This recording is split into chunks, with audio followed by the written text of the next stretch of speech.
Je voudrais parler de la représentation. Vaste mot.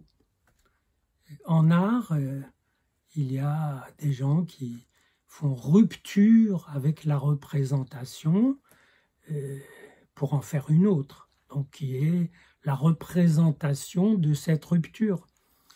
Et on n'échappe pas à la représentation.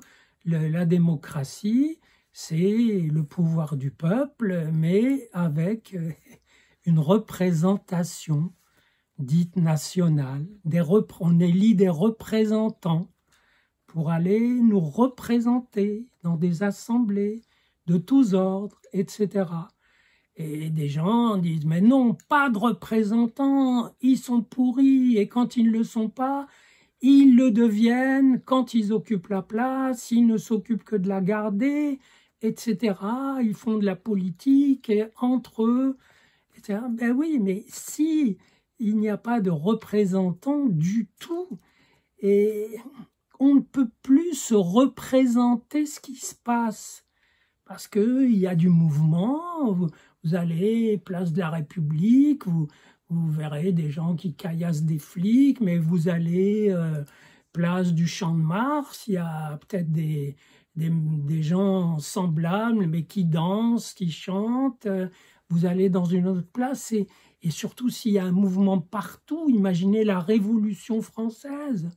C'était une espèce d'ébullition, mais il y avait des représentants qui se pourrissaient, qui se nettoyaient, qui se tranchaient la tête, qui repoussaient, etc. Donc, c'est très difficile de se passer de représentants. Et vous savez, la représentation, c'est une propriété intrinsèque parce qu'il y a du temps. Et que le temps, il se marque par le présent. Voilà, on vit le présent. On est dans la présence, mais ce présent, il passe. Et il faut pouvoir le représenter. Il faut qu'il se représente. Donc, c'est encore un présent. Et évidemment, ça ne sera pas le même, parce qu'aucune répétition ne restitue l'objet qu'elle répète.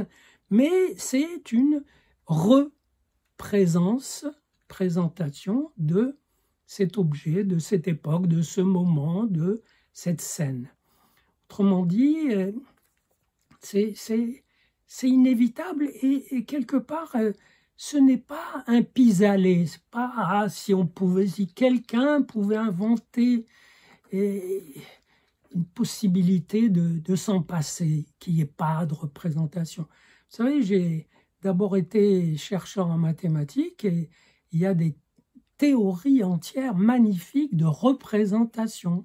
Par exemple, la théorie des groupes ne prend sa pleine... Un groupe, c'est une structure avec des lois, etc., des propriétés géniales, et des propriétés difficiles à mettre en évidence, etc.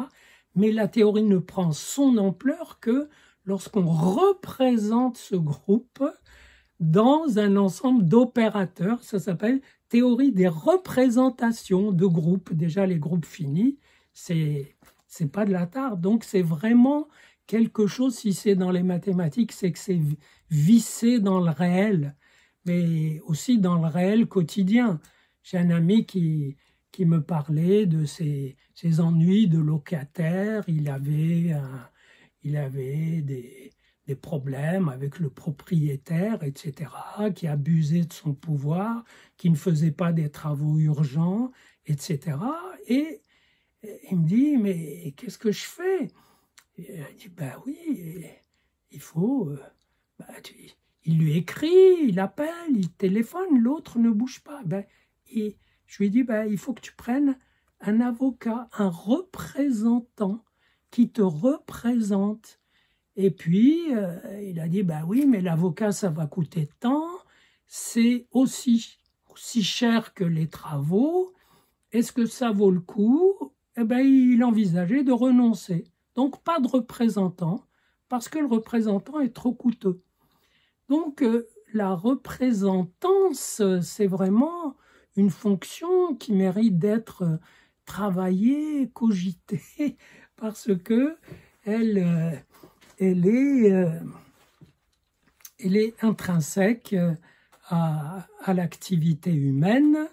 Et je vous l'ai dit, je suis en train de poursuivre mon deuxième tome sur Shakespeare, donc je lis beaucoup de Shakespeare en ce moment, et figurez-vous qu'il y a des gens qu'on charge d'aller faire la cour à une femme en son nom, en notre nom. Ça veut dire que quelqu'un n'ose pas aller parler à cette femme, ou bien elle le rejette, il envoie, voilà, il charge quelqu'un.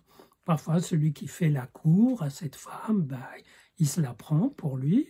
Ça arrive, mais quelquefois, il accomplit sa mission. Quelquefois, la femme tombe amoureuse du représentant, du messager. Ben, voilà, c'est comme ça. Ça fait partie du jeu. Voilà.